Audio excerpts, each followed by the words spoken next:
Apologize or get out of my house." Those were the words my son screamed at me after his wife put on an entire spectacle of tears and humiliation right in front of me.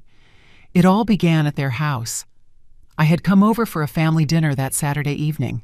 Rebecca was there, sitting on her extremely expensive sofa in her designer dress, and that false smile she always gives me when Robert is watching, a smile that vanishes the instant he turns his head.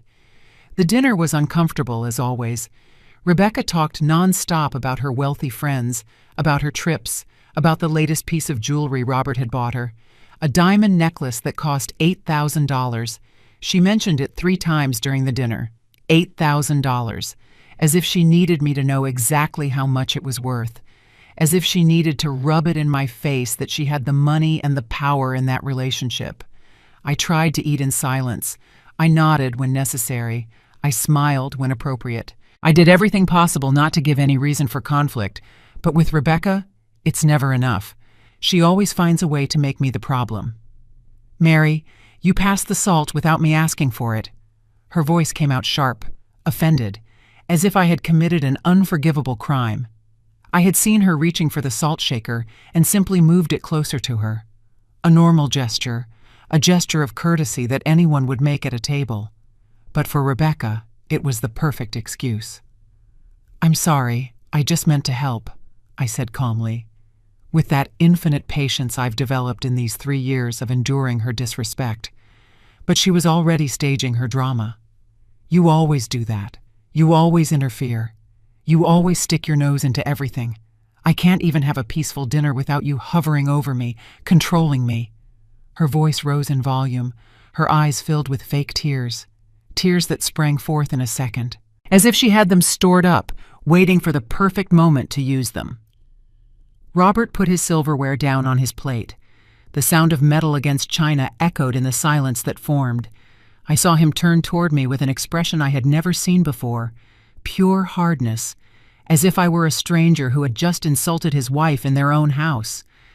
"Rebecca, my love, what happened?"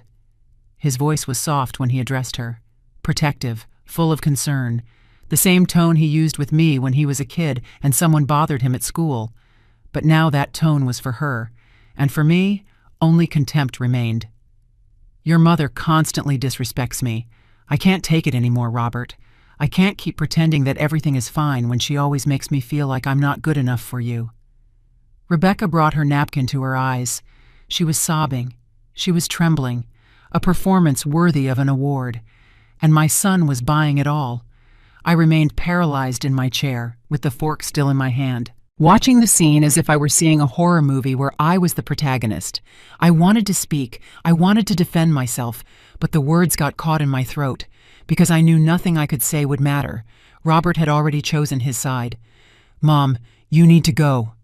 Robert's voice came out dry, cutting, as if he were firing someone who worked for him for making a serious mistake. "I don't want you here tonight anymore." I stood up slowly. My legs were shaking. My heart was pounding so hard I thought everyone could hear it. I picked up my purse from the chair. My hands moved on their own, as if my body knew it had to get out of there before something worse happened. "Robert, I just wanted to help. I didn't mean to bother Rebecca." My voice came out broken, small, as if I had shrunk into something insignificant. Something that no longer deserved to be in that house full of luxury and pretense. But he was already comforting his wife, hugging her, whispering things into her ear, while she continued to cry against his chest. He didn't even look at me when I walked toward the door. He didn't even lift his head to see his mother leave with a broken heart. I reached the front door. I opened it. The cold night air hit my face, but before I could step outside, I heard his voice behind me, firm, final, like a sentence that allows no appeal. "Mom, this can't go on. Rebecca is right. You're always interfering. You always make her feel uncomfortable. I need you to come next Saturday and apologize to her in front of all our guests. We're going to have a dinner, and you're going to apologize properly, or else don't come back at all." I turned around to look at him. There was my son. The boy I raised alone after his father abandoned us. The boy I fed with the little I had. The boy I dressed in second-hand clothes so he could go to a good school. the boy I worked double shifts for years for. That boy was now a man who looked at me as if I were a problem he needed to solve. Apologize or get out of my house. Those words fell on me like stones, heavy, cold, immovable. Rebecca appeared behind him. She wasn't crying anymore. She had a small smile on her lips, almost imperceptible. But I saw it, that smile of victory, that smile that said she had won, that she had put me in my place, that she had turned me into what she always wanted me to be. Nothing. I nodded, not out of submission, not because I accepted their version of events. I nodded because at that moment I made a decision that would change everything.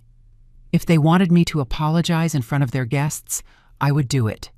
But not in the way they expected, not with my head bowed and the trembling voice of a mother desperate to regain her son's love.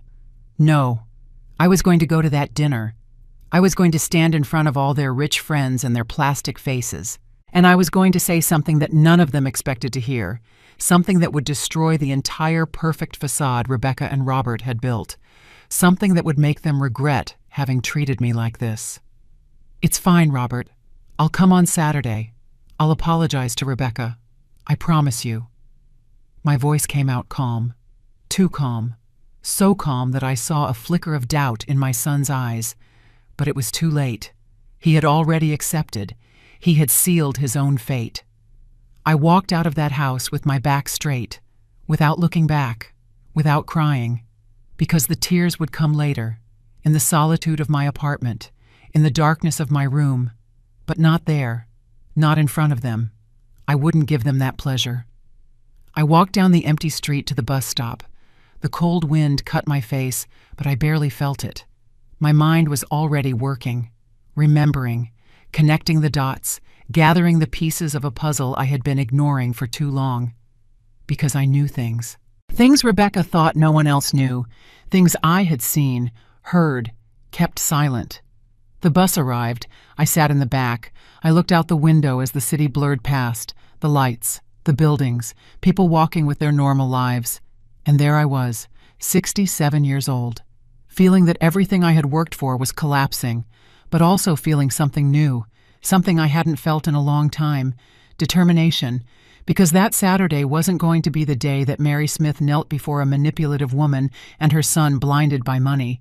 That Saturday was going to be the day the truth came out, the day everyone saw who Rebecca Miller really was, the day my son discovered that the price of humiliating your mother is higher than he ever imagined. I arrived at my apartment. I closed the door. I stood in the darkness of the entryway, and for the first time in 3 years, I smiled. A small smile. Bitter, but real. Because now I had a purpose.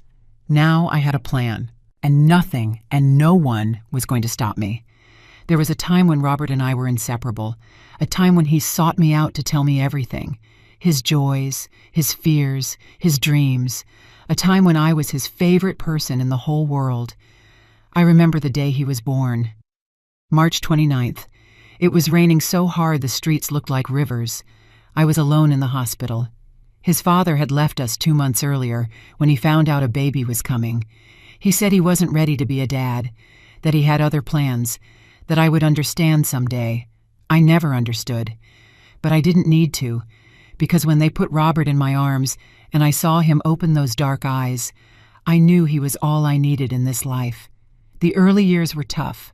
I worked in a laundry during the day and cleaned offices at night.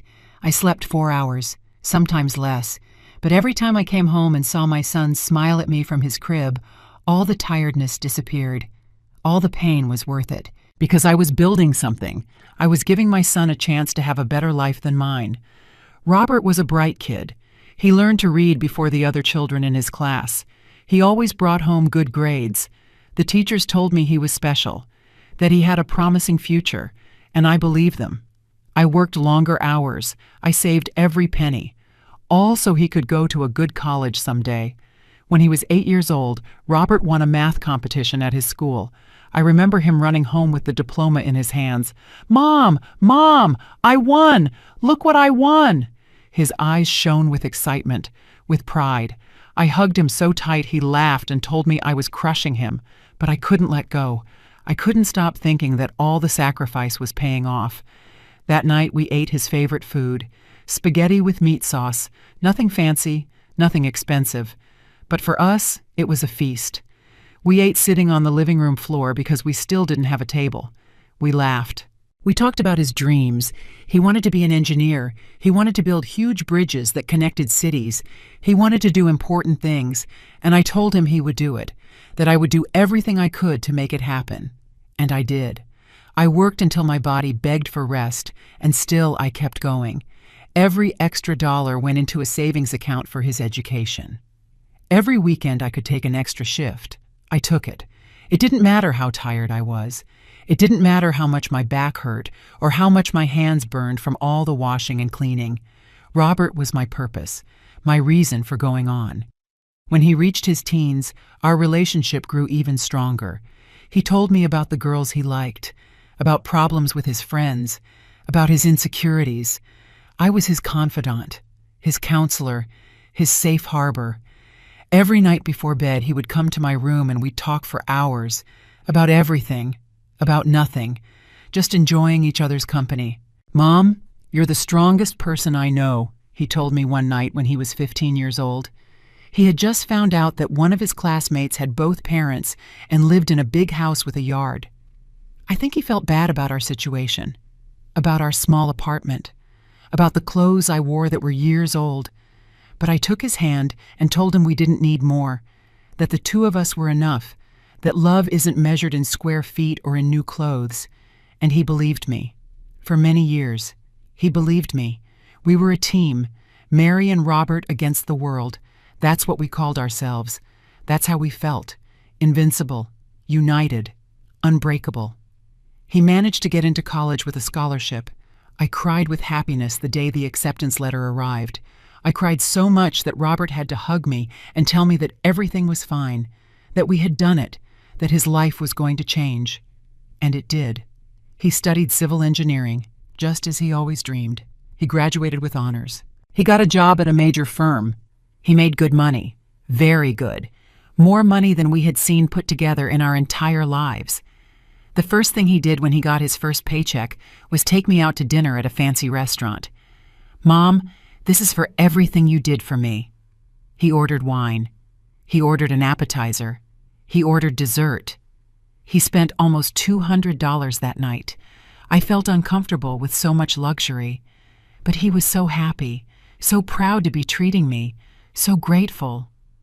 He took my hand across the table and told me he would never forget everything I had sacrificed for him. I will never forget those words, because they were the last truly honest words he spoke to me, the last words before everything changed, before she showed up. During the first few years of his professional career, Robert would come to visit me every week. Sundays were ours. We ate together. We watched movies. We talked about his job, about his projects, about his future plans. He bought me a new refrigerator when the old one broke. He helped me pay the rent when I had a difficult month. He was attentive, affectionate, present. "Mom, when I have my own house, you're going to live with me." He promised me more than once. "You won't have to worry about anything ever again. I'm going to take care of you just like you took care of me." And I believed him. Of course I believed him. He was my son, my boy, the man I had trusted my whole life. But then she arrived, Rebecca Miller. He met her at a business conference, a woman from a wealthy family, with contacts, with influence, with all the money we never had. Robert introduced her to me 3 months after they started dating. He came to my apartment with her one Saturday afternoon. "Mom, I want you to meet someone very special." His voice sounded excited, nervous, like when he was a kid and brought something important to show me. I opened the door, and there she was. Rebecca, in her designer clothes, her expensive shoes, her perfume that probably cost more than my monthly rent. She looked at me with a polite smile, but her eyes evaluated me in a second. They measured me, they judged me, and they found me insufficient. "Nice to meet you, Mary." She didn't say Mrs. Smith. She didn't say mother-in-law, just Mary, as if we were friends the same age, as if she had the right to call me by my first name from the very first moment. She entered my apartment and looked around with that expression I now know so well, That expression that says everything without saying anything. That expression that screams, small, old, poor. I made coffee. I served cookies I had bought especially for the visit. I tried to make conversation, but Rebecca answered with monosyllables, with forced smiles, with glances at her watch, as if being in my house were a torture she had to endure only because Robert had asked her to. And Robert didn't notice, or he didn't want to notice. He was so fascinated with her, so charmed. He looked at her as if she were the most marvelous thing he had ever seen. And maybe for him, she was, because Rebecca represented everything he never had. Money, status, the entry into a world he had only seen from the outside before. After that visit, everything changed, slowly at first, so slowly that I almost didn't notice. Robert started canceling our Sundays. I have dinner with Rebecca's parents. I have a work event. I have to take Rebecca to something. There was always a reason. There was always something more important than spending time with me. The calls became less frequent, the visits more spaced out. And when he did come, he wasn't the same. He spoke differently. He dressed differently. Even the way he looked at me had changed, as if he was suddenly ashamed of where he came from, as if I were an uncomfortable reminder of a life he wanted to forget. But I kept waiting. I kept believing that it was just a phase, that when the novelty of the relationship wore off, my son would come back, that he would remember who was there when he had nothing, that he would remember who sacrificed everything so he could get where he got. How wrong I was. Rebecca entered my son's life like a silent storm. At first, everything seemed normal, even nice. Robert was in love, and I wanted to see him happy. That's what a mother does. She puts her son's happiness above her own doubts, above that inner voice that tells her something isn't right. The first few months after meeting her were confusing. Robert still visited me, but it wasn't the same.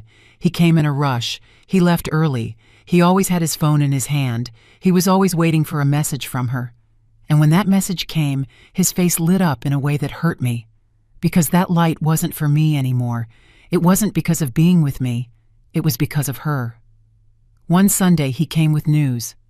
"Mom, Rebecca and I are getting married." He said it with a huge smile, with that childlike excitement he always had when something good happened to him. I should have jumped for joy. I should have hugged him. I should have told him I was happy for him. But something in my chest tightened. Something told me this wasn't going to end well. Even so, I smiled. Even so, I hugged him. Even so, I told him all the words a son expects to hear from his mother at a moment like that. Because that's what mothers do. We swallow our fears, we hide our doubts, and we support them, even if we're dying of worry inside. The wedding was elegant, too elegant. They got married in a ballroom that cost more than $30,000 for just one night. There were flowers everywhere, imported roses, orchids, arrangements so large they looked like sculptures. The food was from a renowned chef. The cake had 5 tiers. Everything was perfect.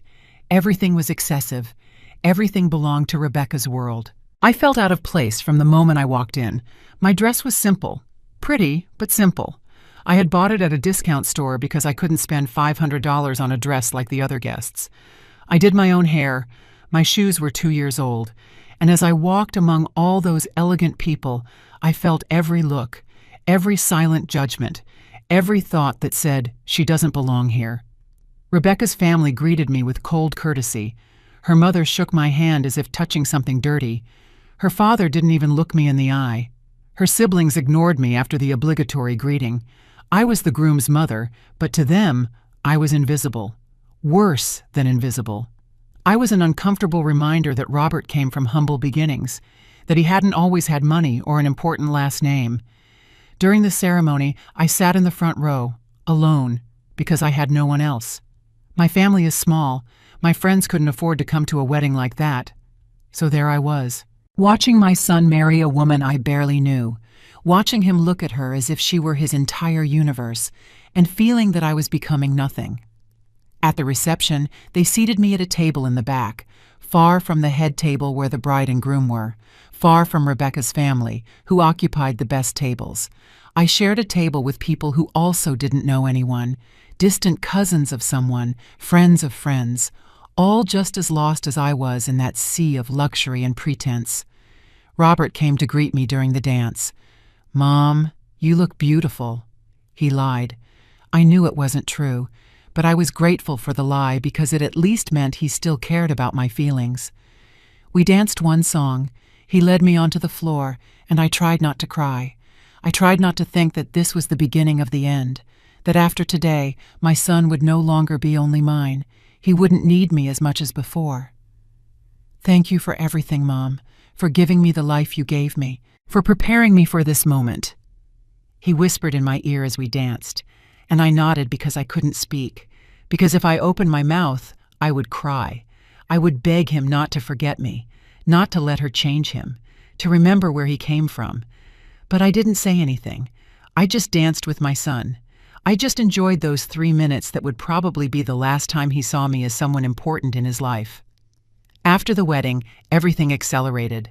Robert and Rebecca moved in together in a house she bought, a huge house in a wealthy neighborhood where every property was worth more than $500,000. I went to visit them a week after they returned from their honeymoon. I brought a gift, a simple but pretty dinner set. It was what I could afford, what my budget allowed. Rebecca opened the gift in front of me. She looked at the plates. She turned them over to see the brand. And then she smiled. That smile I was beginning to recognize. That smile that didn't reach her eyes. "How nice, Mary. Thank you. Although we already have china, but we can use this when we have something casual, something simple." She left the box on the table as if it were trash that needed to be thrown away later. Robert didn't say anything. He didn't defend my gift. He didn't tell his wife to be kinder. He just looked away, uncomfortable, embarrassed, and I understood at that moment that I could no longer count on him, that she already had more power over him than I did. The following months were a process of slow disappearance. Every time I called, Robert was busy. Every time I suggested visiting them, there was a commitment, a dinner, a trip, a meeting, always something that was more important than seeing his mother. And when they finally invited me, Rebecca was there, controlling the conversation, interrupting when I spoke, correcting things I said. "Robert, your mom said you put the tomatoes in first, but actually you put them in at the end." Small corrections, small humiliations, designed to make me feel foolish, to make me feel like I didn't know anything, that she knew more, that she was better. And the worst part is that Robert let it happen. He laughed, he nodded, he agreed with her. His mother who raised him, his mother who sacrificed everything for him, his mother who worked until she broke so he could have an education. That mother was now less important than his rich wife's opinion. One day, I visited them without calling ahead. It was a mistake. I knew it the moment Rebecca opened the door and I saw her face. Pure annoyance, almost disgust. "Mary, we didn't know you were coming." She didn't say come in. She didn't say what a surprise. She just left me standing there at the door as if I were a pushy salesperson who had called at a bad time. "I just wanted to see Robert. I haven't seen him in 3 weeks." My voice came out small, pleading. I hated how it sounded. I hated having become someone who had to beg to see her own son. "He's working. He has an important video call meeting. He can't be interrupted." Rebecca was already closing the door. I put my foot down to stop her. A desperate gesture, a pathetic gesture. But I needed to see my son. I needed to hear his voice. I needed to feel that I still mattered to someone. "Just for a moment, please," I said, almost begging. And she sighed. That long sigh that says you're annoying. That sigh that makes you feel like you're a burden, a problem, something that has to be tolerated. "Wait here." She didn't let me in. She made me stay on the porch as if I were a stranger, as if after carrying Robert in my womb for 9 months, after raising him alone for 25 years, I didn't have the right to enter their house. I waited 15 minutes, standing there, feeling the neighbors pass by and look at me, an elderly woman standing on an elegant porch as if she were begging for charity. That's what I must have looked like. That's what they made me feel I was. Finally, Robert came out. He had his phone in his hand. His face was tense. "Mom, you can't just come over like this without calling first. I'm working." He didn't even hug me. He didn't even smile. He just scolded me as if I were a child who had done something wrong. "I just wanted to see you, my love. We haven't talked in so long." I tried to touch his arm, but he moved away. A small movement, almost imperceptible, but I felt it like a blow. "I'll call you later, Mom. I can't right now." And he closed the door. No kiss, no hug, nothing. He just closed the door and left me there, standing, feeling that I had just lost my son forever. I walked to the bus stop with tears in my eyes. I cried all the way home. I cried on the crowded bus full of people pretending not to see me. I cried in my empty apartment. I cried until I had no more tears left. And then I realized something. Rebecca hadn't just married my son. She had conquered him. She had changed him. She had turned him into someone I no longer recognized, someone capable of shutting the door in his own mother's face. The months that followed were the most difficult of my life, worse even than when Robert's father abandoned us, worse than the nights working without sleep, worse than the years of poverty and sacrifice, because this time the pain came from my own son, and that pain is beyond comparison. I tried to talk to him. I tried to make him see what was happening. I would call, and he was always in a hurry. "Mom, I'm in a meeting. Mom, I'm going out to dinner. Mom, Rebecca is waiting for me." Always an excuse, always something more important than listening to his mother. One afternoon, I finally managed to get him to come to my apartment. I told him I needed to talk to him about something important. He arrived, but he had that look of annoyance, that expression that says, "I have better things to do, but I came because it's my obligation." He sat on the edge of the sofa. He didn't even take off his jacket, ready to leave at any moment. "Robert, I feel like I'm losing you." I was direct, without beating around the bush, because I didn't have time to be careful anymore. "I barely see you anymore.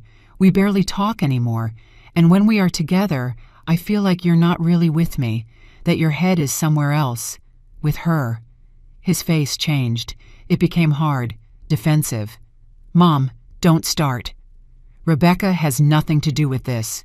His voice was irritated, as if I had said something offensive, as if mentioning his wife were a crime. "I didn't say she's to blame. I'm just saying that since you got married, everything has changed. You changed." I tried to stay calm. I tried not to sound accusing, but it was difficult, because every word I said was true and he knew it. "I grew up, Mom. That's what happens. People grow up, people change. I can't be your little boy all my life. I have a wife now. I have responsibilities. I have a life." His words were like blows, each one designed to hurt me, to make me feel like I was the problem, that I was the one who didn't understand. "I'm not asking you to be my little boy. I'm just asking you to include me in your life, not to treat me like a stranger, as if I weren't the person who gave everything for you." My voice broke. I hated showing him weakness, but I couldn't take it anymore. I couldn't pretend everything was fine anymore.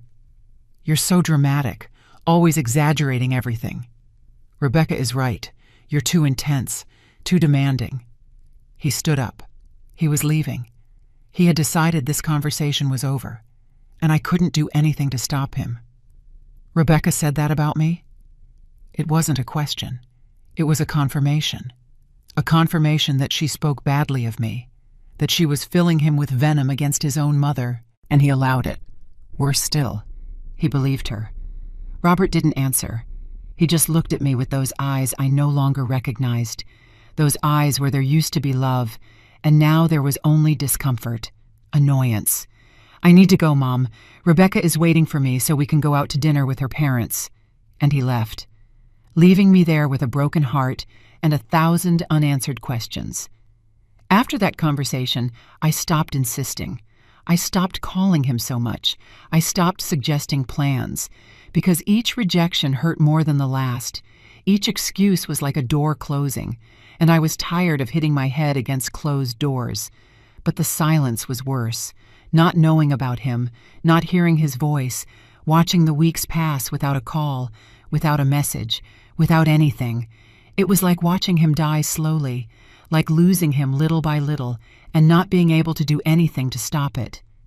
One night, I dared to write him a message, simple, direct. "Robert, I miss you. Can we see each other?" I sent it and stared at the phone, waiting for his reply. An hour passed. 2 hours. 3 hours. Nothing. He read it and didn't reply. My own son ignored me as if I didn't exist.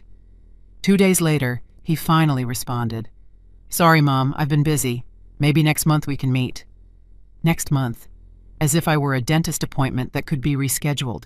As if seeing me were an annoying obligation that had to be fulfilled eventually, but without haste. I tried to fill my time with other things.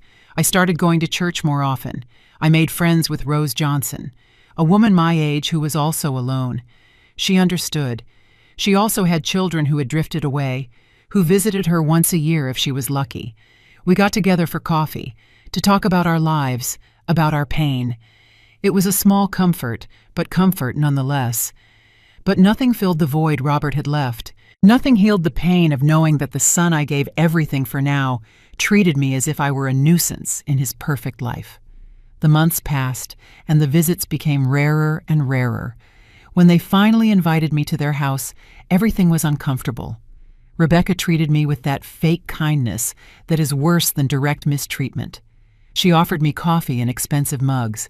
She asked me how I was in a sweet voice but with empty eyes, and I played the game. I smiled. I said everything was fine. I pretended not to notice her subtle digs, her poisoned comments disguised as concern. "Mary, you look tired. Are you sleeping well? You should take better care of yourself at your age," she would say while serving me tea in fine china, as if she cared, as if she was genuinely worried about my well-being. But I saw the truth in her eyes. She just wanted me to look bad, to feel bad, to know that I didn't belong in her world. And Robert sat there, quiet, letting it happen. Sometimes he even chuckled when she said something especially hurtful, like when she mentioned that I should update my wardrobe because the clothes I wore were so old-fashioned. He laughed. My own son laughed at his mother's clothes, the same mother who wore old clothes for years so he could have a new uniform for school. Rebecca started comparing us, subtly at first. "My mother traveled to Europe last month. It was wonderful. Have you traveled, Mary?" She knew perfectly well that I had never left the country, that I barely had enough money to pay my rent, but she needed to rub it in. She needed me to know that she came from a better world, that her family was superior, that I was less. One day, I arrived at their house and found that all the photographs had been changed. Before, there were a few pictures of Robert as a child, photos I had given them, photos of the two of us, of our life together. But now, there were only pictures of the two of them, of their wedding, of their trips, of their perfect life where I didn't exist. They had erased my history with my son. They had erased our past, as if those years had never existed. "Where are the photos that were here?" I asked, trying to sound casual, trying not to show that I was dying inside. "Oh, those. We put them away. Rebecca renovated the decor. Now everything is more modern, more elegant." Robert didn't even look at me when he said it. He was checking his phone, as if this were an unimportant conversation, as if he hadn't just told me he had stored away all the evidence that I had once been important in his life. Every visit was a new humiliation, every encounter a new way to make me feel small, insignificant, invisible. And the worst part is that Robert didn't just allow it. He participated. He had become an accomplice to his own wife in the task of destroying his mother. The invitations became even more sporadic, and when they did arrive, they always came with conditions. "Come to dinner, Mom, but not too late because we have plans later.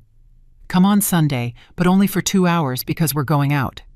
Come, but don't bring food because Rebecca has already cooked. Come, but don't talk about certain topics because they make Rebecca uncomfortable. Come, but basically don't be yourself. Don't exist. Just appear and disappear without a trace." I tried to talk to Robert one more time, by phone, because he wouldn't even see me in person anymore. "Robert, I know Rebecca doesn't want me around, and I understand that she's your wife, and she's your priority now, but I am your mother. That doesn't change. That should never change. Mom, that's enough. You're obsessed. Rebecca has nothing against you. You're the one who's always looking for problems, the one who always makes drama." His voice sounded tired, fed up. as if I were a spoiled child who didn't understand reason, as if all this were a product of my imagination, of my need to create conflicts where there were none. I'm not looking for problems. I just want you to treat me like your mother, to include me in your life, not to make me feel like I'm a bother. The tears began to fall. My voice trembled. I no longer cared about sounding desperate. I was desperate. I can't keep having this conversation. It's always the same with you. Always the victim. Always suffering. You need to grow up, Mom. You need to understand that you are no longer the center of my world. And he hung up. My son hung up the phone while I was crying, while I was begging him for a little love, for a little consideration. I stayed sitting in my living room, with the phone in my hand, feeling that I had just lost the last battle, that there was nothing more to do, that my son was gone, that the boy I raised with so much love had become a stranger, someone capable of hurting me without remorse, without guilt, without anything. The truth came to me in the most unexpected way. One Tuesday afternoon, I had gone to the bank to cash my pension check when I saw Rebecca leaving an elegant downtown coffee shop. She wasn't alone. She was with a man, young, well-dressed, and the way they were talking wasn't the way you talk to a friend. It was intimate, complicit, suspicious. I hid behind a post. I didn't want her to see me. I didn't want to have to greet her and pretend everything was fine. But I also couldn't stop looking. There was something about that scene that unnerved me, something that told me I should pay attention. The man handed her a folder. Rebecca opened it. She checked some papers. She nodded. And then she took an envelope from her purse and gave it to him. It was quick, discreet. But I saw it. I saw the exchange. I saw how she looked around before doing it, as if she didn't want anyone to see her. And then I knew something wasn't right, that whatever was going on there wasn't legal. Or at least it wasn't honest. I stood there for several minutes after they both left, trying to process what I had seen, trying to find an innocent explanation. Maybe it was a lawyer. Maybe they were work papers. Maybe I was seeing things where there were none because I was already prejudiced against her. But something inside me told me no, that this was important, that I had to investigate, that I had finally found a clue to who Rebecca Miller really was. I couldn't sleep that night. I kept turning over what I had seen in my mind, the envelope, the folder, the way Rebecca nervously looked around. And then I made a decision that would change everything. I was going to find out what she was hiding. I was going to find the truth, even if it hurt, even if it destroyed the little that was left of my relationship with Robert. I called Rose the next day. "Rose, I need your help." I told her what I had seen. She listened in silence, and when I finished, she sighed. "Mary, be careful. Getting involved in this could be dangerous." But I had already decided. There was no going back.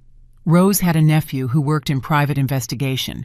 Nothing big, small cases, infidelity, minor fraud. But he knew how to get information, how to follow leads, how to find what others wanted to hide. I asked Rose to put me in touch with him. Paul Torres. That was his name. A man about 40 years old, serious, professional. We met in a coffee shop far from the neighborhood where Robert lived. I didn't want to risk anyone seeing us. I told him everything.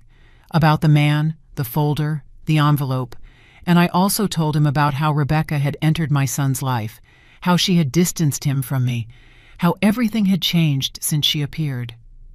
"Mrs. Smith, I understand your situation. But I need you to understand that this can take time, and it can cost money. Investigating isn't cheap." Paul was honest from the start. He told me he would need at least $1,000 to begin, to follow her, to check public records, to see if there was anything shady in her past. $1,000 was almost all the money I had saved. It was my emergency fund, the money I kept in case I got sick, in case I had to move, in case something serious happened. But at that moment, I knew there was nothing more serious than losing my son without a fight, that if I didn't do this, I would regret it for the rest of my life. I gave him the money, all of it, and Paul began his work. He told me he would call me in 2 weeks, not to try to contact Rebecca or Robert in the meantime, to act normal, not to arouse suspicion. They were the 2 longest weeks of my life. Every day I woke up wondering if I had done the right thing, if this wouldn't turn me into the villain of the story, into the meddling mother-in-law who couldn't let her son live his life. But then I remembered Robert's face, how he had changed, how he treated me, and I knew something external was influencing him, that my son hadn't become like that on his own, that someone was behind it, and that someone was Rebecca. Paul's call came on a Thursday afternoon. "Mrs. Smith, we need to talk. I found something." His voice sounded serious, worried even. We agreed to meet that same night at the same coffee shop. When I arrived, Paul was already there. He had a folder on the table, thicker than I expected. It looked full of papers, documents, evidence. My heart was beating so hard I thought it would jump out of my chest. "Mrs. Smith, what I found is serious, very serious." He started without beating around the bush. "Rebecca Miller has been manipulating your son from the beginning, and not just emotionally, financially too." He opened the folder and began to show me documents, contracts, bank statements, printed conversations. Rebecca convinced Robert to put all his savings into investments she supposedly managed. She promised to double his money in 1 year. He trusted her. He gave her everything. More than $100,000 he had saved from years of work. Paul pointed to the papers as he spoke. The numbers, the accounts, all there, black and white. "And what happened to that money?" I asked, though I already feared the answer. I already knew nothing good could come of this. "It disappeared. Or rather, she moved it to accounts in her name, to real investments, but ones for which only she is the beneficiary. Robert put up the money, but she's the sole owner. If they divorce tomorrow, he doesn't see a single cent back." Paul moved on to another document. "This is the contract he signed. It's written in a way that makes it look like they are both partners.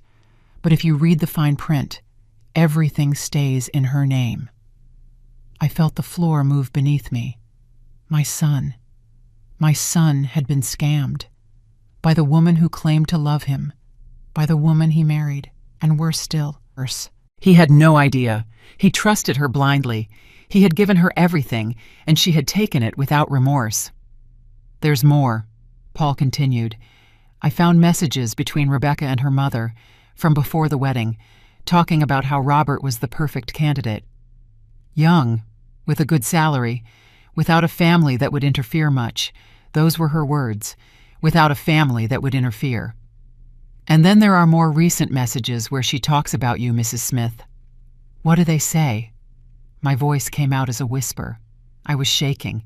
My whole body was trembling. Paul showed me the screenshots.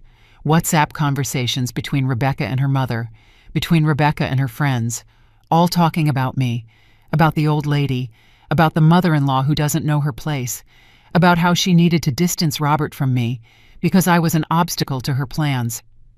"I almost have him where I want him. I just need him to finish cutting ties with his mother. He's too dependent on her, but I'm working on it. Little by little, I'm convincing him that she's toxic, that she manipulates him, that he needs to distance himself to be happy." That message was from 6 months ago. 6 months in which Rebecca had systematically poisoned my son against me. Another message said, "The old lady came today without calling first. I had to invent that Robert was busy. She can't keep showing up like this. I need him to set clearer boundaries with her. Maybe if I orchestrate a situation where she looks bad in front of everyone, he'll finally understand that he has to choose, either her or me, and obviously, he's going to choose me." Tears ran down my face uncontrollably. I read message after message, seeing how this woman had planned every step, every humiliation, every moment of pain. Everything had been calculated. Everything had been part of a plan to destroy my relationship with my son and take his money. I also found this. Paul took out more papers. "Rebecca has debts, lots of debts. Her family isn't as rich as they pretend. The father has been bankrupt for 3 years. He lost his business. The house they live in is mortgaged to the hilt. All the money they have is borrowed. Pretense. Pure smoke." And Rebecca needed to marry someone who could maintain that lifestyle, someone who had money. Or who could get it. And she found Robert. He showed me bank statements from the Miller family. Debts with banks, with lenders, with credit cards. hundreds of thousands of dollars. And meanwhile, they continued to pretend. They continued to live in their big house. They continued to buy expensive clothes. They continued to travel, all with money they didn't have, all with loans they couldn't repay. And now Rebecca was doing the same thing with my son's money, spending it, investing it in her name, making sure that when everything collapsed, she would be protected and Robert would be left with nothing. "Does Robert know anything about this?" I asked, though I already knew the answer. Paul shook his head. "He has no idea. She shows him fake bank statements. She tells him the investments are doing well, that they are making money. But the truth is that every month she takes money out of those accounts to pay her family's debts, to maintain the illusion of wealth, and Robert works harder and harder, thinking he is building a future, without knowing that future is being stolen every day." I closed my eyes. I tried to breathe. I tried to process everything I had just discovered. My son was being manipulated, scammed, deliberately distanced from me, and all for money, for damn money and pretense. What do I do with this, Paul? How do I tell my son that the woman he loves is a liar? How do I show him this without him thinking I'm making things up because I don't like his wife? That's the problem, Mrs. Smith. Rebecca has done a perfect job. She has planted in Robert's mind that you are the problem, that you are controlling, jealous, manipulative. So if you show up with this evidence, there's a high possibility that he won't believe you, that he'll think you paid to fabricate evidence, that you're so desperate to separate him from Rebecca that you're capable of lying. I spent days looking at those documents. I read them over and over again as if they were going to change, as if I were going to discover that it was all a mistake, that Paul was wrong, that Rebecca wasn't really a manipulator who had planned everything from the beginning. But no. The papers continued to say the same thing. The truth continued to be the same, raw, painful, undeniable. I put everything in a shoebox at the back of my closet. I couldn't leave them in plain sight. Every time I saw them, my stomach hurt. I wanted to call Robert and scream the truth at him, to go to their house and throw the documents in his face, to force him to see what I saw. But I knew I couldn't do it that way. Rebecca had done her job too well. She had made me the enemy, the toxic mother to be distrusted. Rose came to visit me often during those days. She brought me food because I didn't feel like cooking. She sat with me in silence when I didn't want to talk. And when I finally spoke, she just listened. She didn't judge. She didn't tell me what to do. She was just there, and that was more than my own son was doing for me. You have to be smart, Mary. You have to think carefully about how to use this, because you're only going to get one chance. If you do it wrong, Robert will never believe you, and you'll lose him forever. Rose's words echoed in my head all the time. She was right. I couldn't make a mistake. I couldn't let my emotions dominate me. I had to be cold, calculating, like Rebecca. I started observing, paying attention to every detail. Every time Robert mentioned something about his life, I wrote it down. Dates, names, places, financial decisions Rebecca had suggested, trips they had taken, big purchases, everything. I was building a map, a timeline that would show the pattern, the systematic way Rebecca had taken control. I also started saving every message Robert sent me, every conversation where he repeated things that Rebecca had clearly told him. Mom, you need to understand that you can't come whenever you want. Mom, Rebecca feels uncomfortable when you criticize her decisions.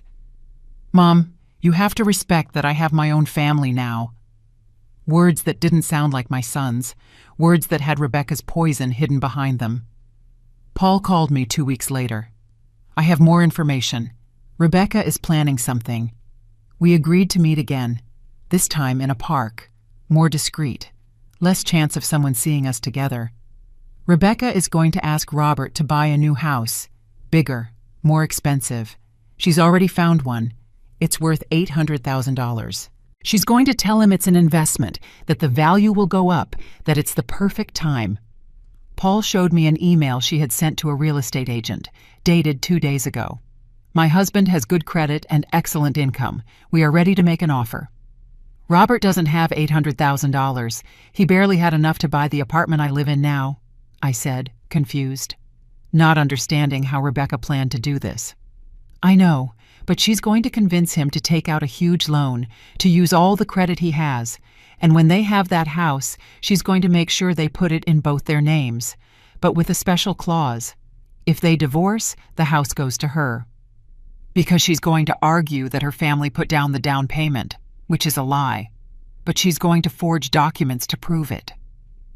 Paul knew things that scared me, things that made me wonder how deep Rebecca's plan went. That's fraud. That's illegal.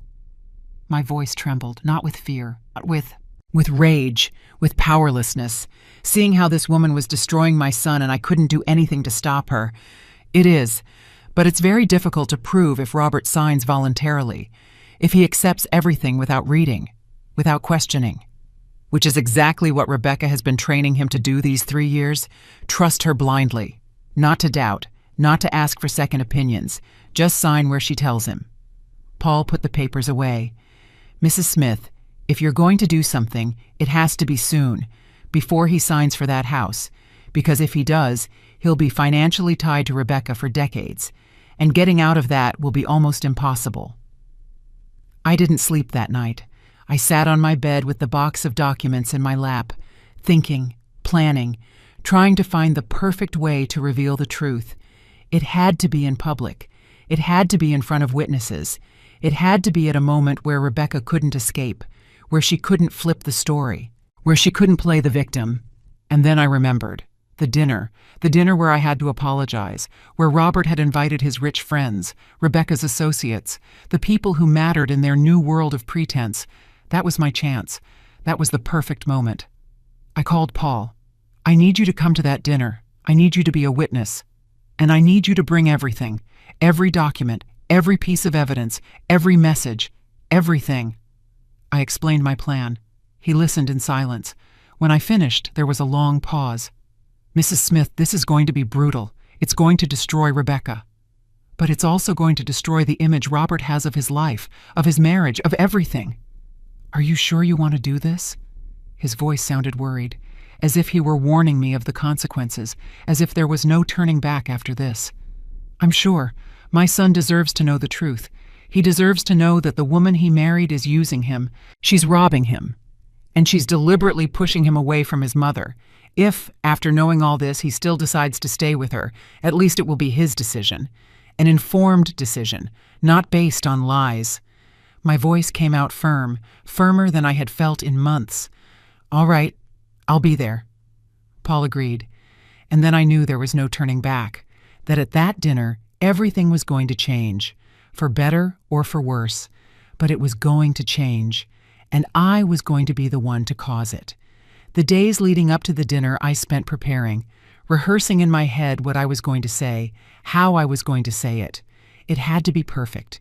It had to be clear, direct, without emotions that would betray me, without tears that would make me look weak, without rage that would make me look like the bitter mother-in-law. Just facts, just the truth, just justice. I tried on 3 different dresses. I wanted to look dignified, respectable. I didn't want anyone to be able to say I was the poor mother who was jealous of her son's life. I chose a gray dress, simple but elegant. I did my hair. I put on light makeup. When I looked in the mirror, I saw a different woman, a woman who was no longer going to beg, a woman who was no longer going to humiliate herself, a woman who was going to fight. Rose came to see me the night before the dinner. "Are you ready?" she asked. I nodded. "I'm ready. For the first time in a long time, I'm ready." She hugged me, so tight I could barely breathe. "Be careful, Mary. Whatever happens tomorrow, be careful, and don't regret it. Whatever you do, don't regret it." I won't regret it.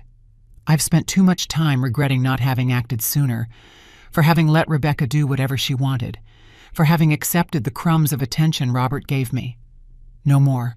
Tomorrow, everything ends. I either get my son back, or I lose him forever. But at least I'm going to fight. Robert's call came on a Wednesday morning. "Mom, Rebecca and I are having a dinner on Saturday. We want you to come." His voice sounded strangely formal, as if he were reading a script, as if someone had told him exactly what to say. "Of course, my love. What time do you want me to arrive?" I kept my voice calm. Sweet. the voice of the obedient mother they expected, the mother who was going to apologize, the mother who had finally learned her place. At 8. And Mom, I need you to know that there will be guests, friends of ours, important people. Rebecca wants everything to be perfect. He paused, waiting for my reaction, waiting for me to protest, to say I didn't want to apologize in front of strangers. But I didn't say anything. I just waited for him to continue. And we need you to apologize to Rebecca, in front of everyone, for how you've treated her, for making her feel uncomfortable, for not respecting our space. She deserves that apology, Mom, and I deserve it too. There it was, the confirmation, the exact plan, to humiliate me in front of their social circle, to put me in my place, to demonstrate who had the power in that family. It's fine, Robert. I'll go, and I'll talk to Rebecca in front of everyone. I promise you. I didn't lie. I was going to talk to Rebecca in front of everyone, only it wasn't going to be the conversation they expected. It wasn't going to be the humiliating apology they had planned. It was going to be something completely different. Thank you, Mom. I know this is difficult for you, but it's necessary.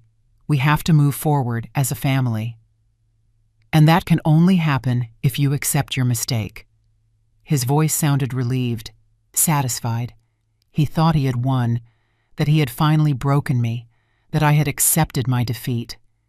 He hung up, and I stared at the phone, feeling that strange mixture of sadness and determination. Sadness because my son truly believed I was the problem. Determination because in 3 days I was going to show him who the problem had been all this time. I called Paul immediately. It's Saturday, at 8. I need you to arrive at 8:30, when everyone is already there, when they can no longer cancel or escape. I gave him the address. I repeated the plan. He confirmed he would be there. With everything. With every piece of evidence. With every document. With every message. The following days were strange. I was calm. Too calm. Rose told me I looked like a different person, that I had a peace that was scary, and she was right, because I had already made the decision. I already knew what I was going to do. There were no more doubts. There was no more fear. Only clarity. Only purpose. Saturday arrived. I woke up early, even though the dinner was at night. I showered. I got ready calmly. I put on the gray dress. I did my makeup. I looked in the mirror, and for the first time in months, I recognized myself. I wasn't the broken woman I had been. I wasn't the pleading mother begging for attention. I was Mary Smith, the woman who raised a son alone, the woman who worked until exhaustion, the woman who deserved respect, and who was going to demand it. I took a taxi to Robert's house. I arrived exactly at 8 o'clock. I rang the doorbell. My heart was pounding, but my hands weren't shaking. I was ready, more ready than I had ever been for anything in my life. Rebecca opened the door. She was wearing a black dress that probably cost $1,000, sparkling jewelry, perfect makeup, fake smile. "Mary, I'm so glad you came."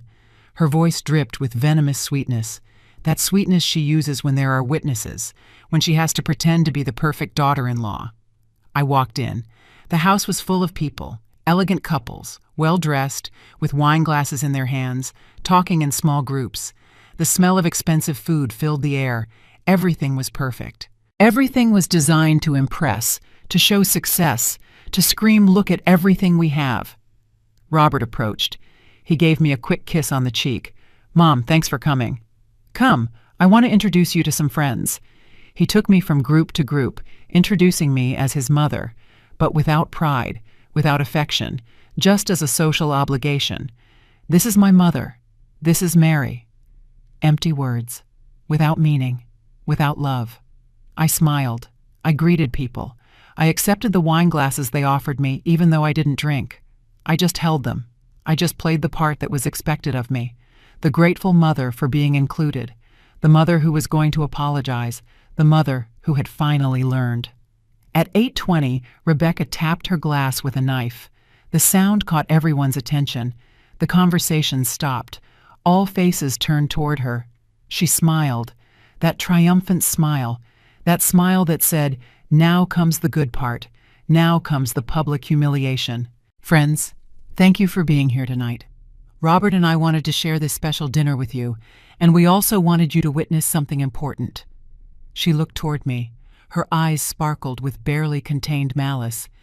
"Mary, Robert's mother, has something to tell us. Something she needs to say in front of all of you." Everyone looked at me, expectant, curious, some with pity, others with discomfort. No one knew exactly what to expect, but everyone knew it was going to be awkward. I stood up. I placed the glass on the table. I walked to the center of the room, right in front of Rebecca and Robert. "You're right, Rebecca. I have something to say, and I need everyone to listen." My voice came out clear, firm, without a tremor. I looked at my son. I looked at that woman who had destroyed our relationship, and then I smiled. A small smile, calm, the smile of someone who knows she holds all the winning cards. At that moment, the doorbell rang. Paul had arrived.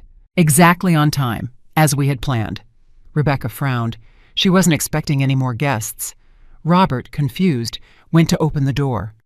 When he saw Paul with his briefcase, his face showed surprise. "This is Paul Torres. He came with me.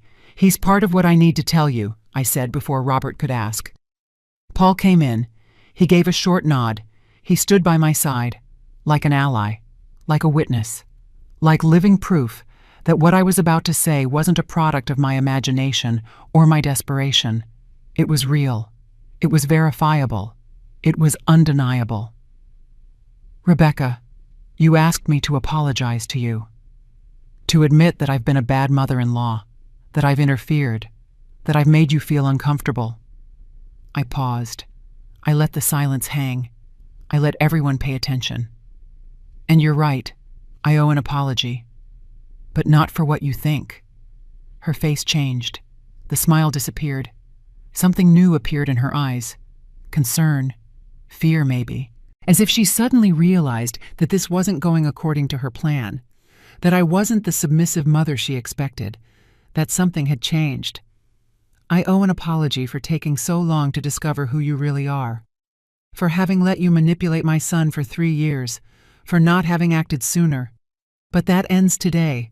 Today, everyone is going to know the truth about you, Rebecca Miller, about your family, about your intentions, about everything you've been hiding behind that false smile and that borrowed luxury." The silence in the room was absolute. No one was breathing. No one moved. Everyone was watching. Robert took a step toward me. "Mom, what are you doing?" His voice sounded alarmed, angry, but also confused, as if he didn't know whether he should stop me or listen. "I'm saving my son. That's what I'm doing." I looked at Paul. He opened his briefcase.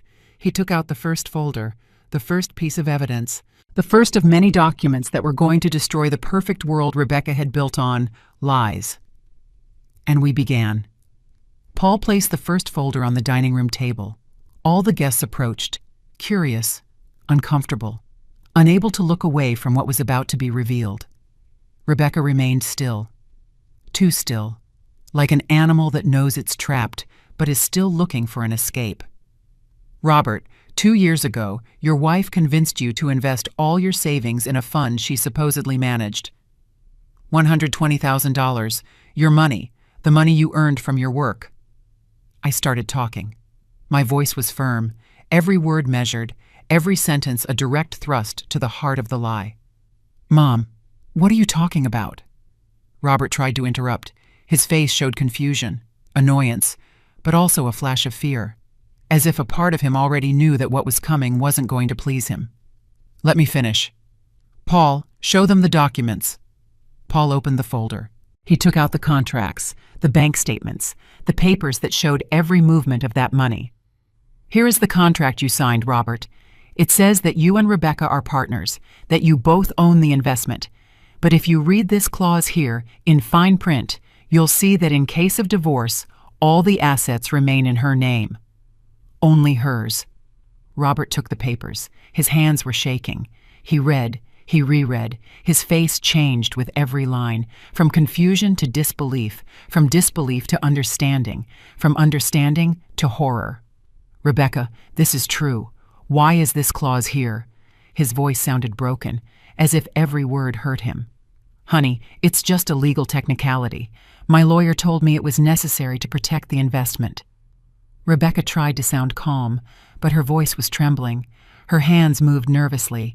She tried to touch Robert, but he pulled away. A small movement, but definitive. Protect the investment. Or protect yourself, I continued.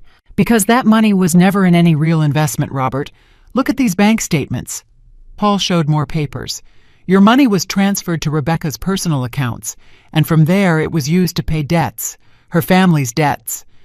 The guests were murmuring now, glances crossed. Some took out their phones, recording probably, or taking photos. The scandal was unfolding in front of them, and everyone wanted their piece of gossip to tell later. That's a lie. That's completely false. Rebecca raised her voice. Her face had turned red. She was no longer the elegant hostess. She was a cornered woman, desperate. Robert, she's making all this up. She's jealous. She's always been jealous of what we have. Jealous. I repeated the word with bitterness. Yes, Rebecca, I'm jealous. Jealous of how you robbed my son, of how you manipulated him, of how you systematically pushed him away from me. Paul, show them the messages.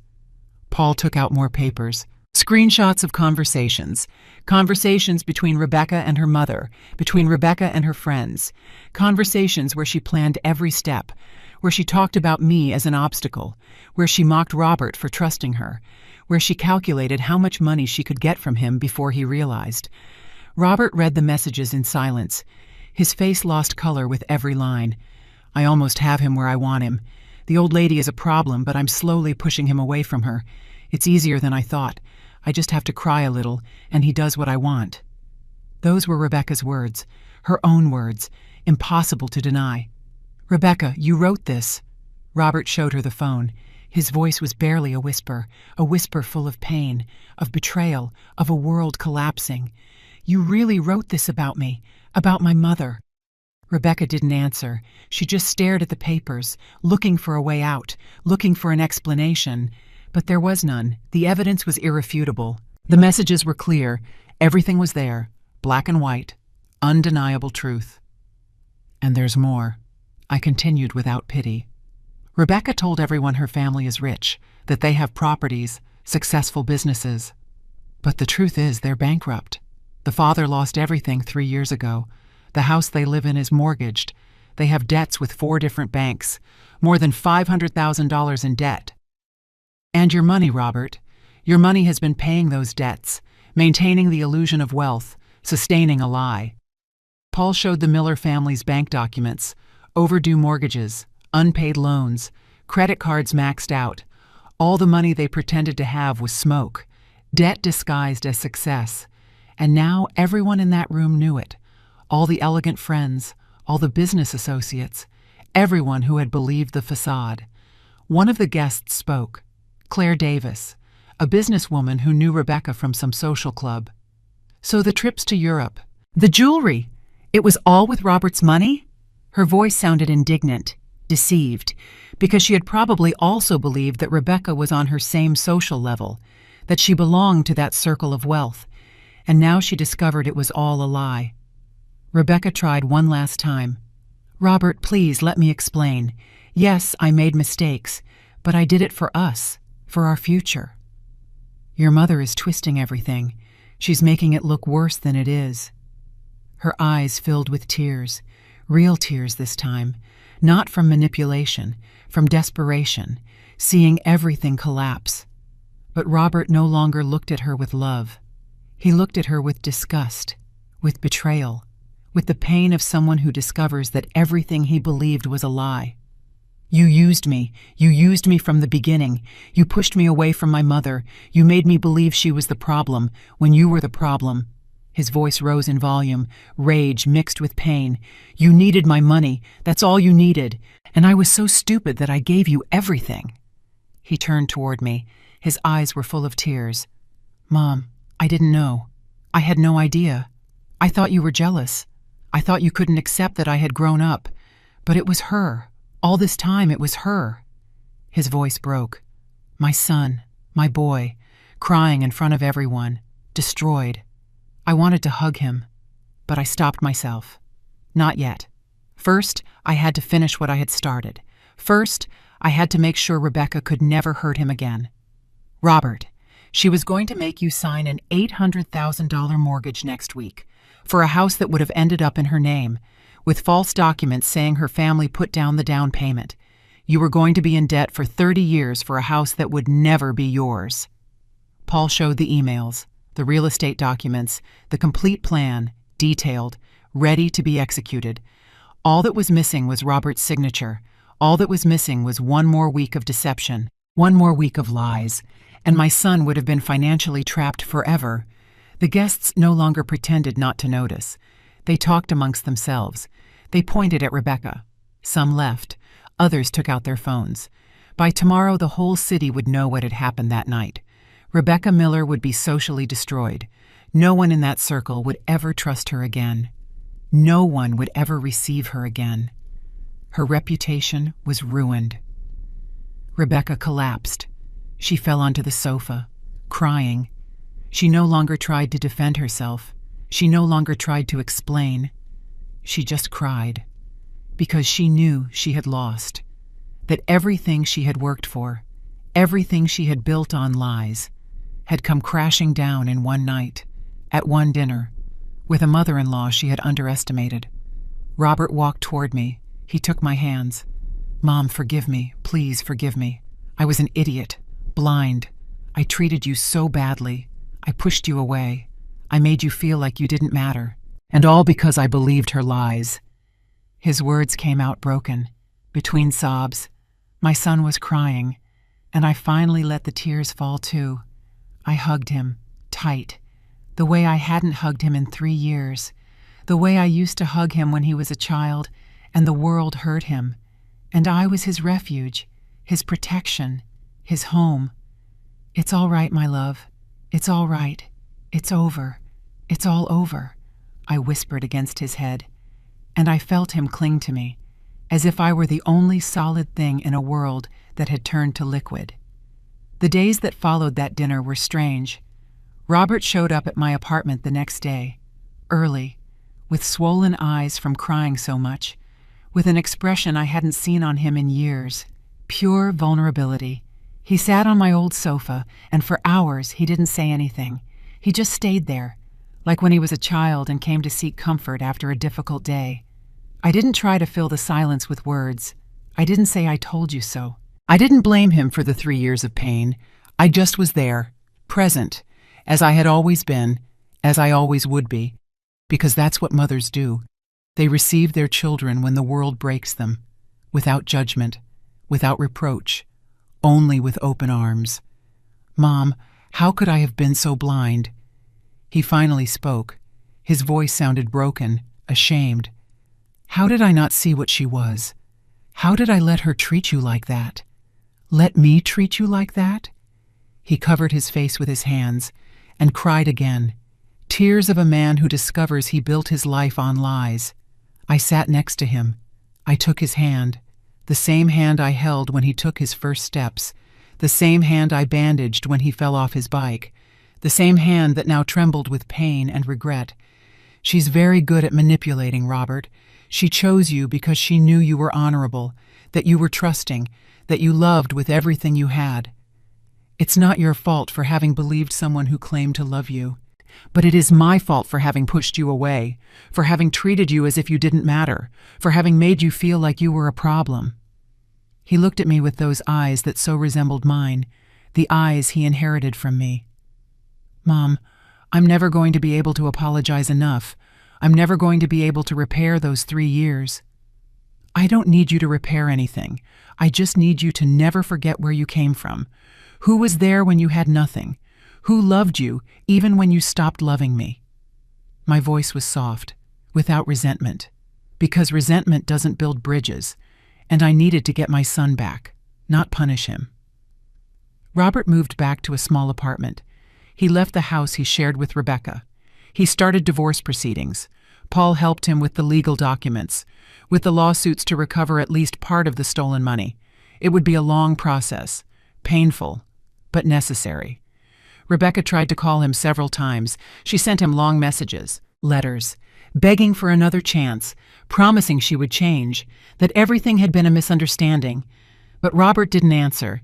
He had learned his lesson. He had seen the truth. And there was no turning back. The Miller family tried to threaten him with lawsuits, with public scandals. But Paul had everything documented, every lie, every fraud, every manipulation. And they knew it. They knew that if they took this to court, they would lose more than they had already lost. So they stayed quiet, humiliated, socially destroyed. Sundays were ours again. Robert came to my apartment every week. We ate together, we talked, we laughed sometimes, we cried other times, rebuilding what Rebecca had destroyed. Brick by brick, conversation by conversation, hug by hug. One Sunday, 2 months after that dinner, Robert arrived with a box. "Mom, I found this stored in the garage at the house. Rebecca had hidden them." He opened the box. They were the photographs. All the photographs of our life together. The ones that had disappeared from his house. The ones Rebecca had erased. There they were. Robert as a baby. Robert at his confirmation. Robert graduating. The two of us smiling at every stage of his life. "I'm going to frame them. I'm going to put them up in my new apartment, because I'm never again going to forget who was there, who loved me when I had nothing, who sacrificed everything so I could have a better life." He looked at me with tears in his eyes. "Forgive me, Mom. Please, forgive me." "I already forgave you, my love. The day you were born, I forgave you for everything you could ever do to me in this life." I hugged him, and I felt that we had finally come back, that my son had returned to me, not the child he was, but the man he should always have been, a man who knew the value of loyalty, of true love, of family. Months later, I ran into Rose at the market. She hugged me tight. "Mary, you look different. You look at peace." And she was right. I was at peace, because I no longer carried the weight of injustice. I no longer lived wondering what I had done wrong. I no longer felt invisible. I had recovered my dignity, not by begging, not by pleading, but by defending myself, showing the truth, refusing to be the silent victim everyone expected me to be. And in doing so, I not only saved myself, I saved my son. Robert now calls me 3 times a week. He visits me every Sunday. He includes me in his life, no longer as an obligation, but as a choice, as someone who wants to be there, who values my presence, who understands what he lost during those 3 dark years. Sometimes he asks me how I could forgive him so easily, how I could take him back without reproach, without making him pay for the pain he caused. And I tell him the truth. Because a mother's love is not a conditional love. It's not a love that keeps score. It's a love that forgives, that waits, that never gives up. But I also tell him that forgiveness doesn't mean forgetting, that the scars are still there, invisible but real, and that he will have to live with the knowledge that he hurt the person who loved him the most. That is his burden. That is his lesson. And it's a lesson he needed to learn. One afternoon, while we were having coffee in my living room, Robert told me something I will never forget. "Mom, thank you for not giving up on me. Thank you for fighting, because if you hadn't, I would have lost everything. My money, my dignity, and worst of all, I would have lost you. And that would have been the most terrible thing." I smiled. A calm smile, serene, the smile of someone who fought and won. Not with shouts, not with violence, but with truth, with dignity, with the silent strength that only mothers know. "I was never going to give up on you, my love, never, because you are my life, my purpose, my reason for going on." Today, I am 67 years old. I live in the same small apartment. I wear the same simple clothes. I eat the same simple food. I don't have luxuries. I don't have wealth. But I have my son. I have his love. I have his respect. I have his presence.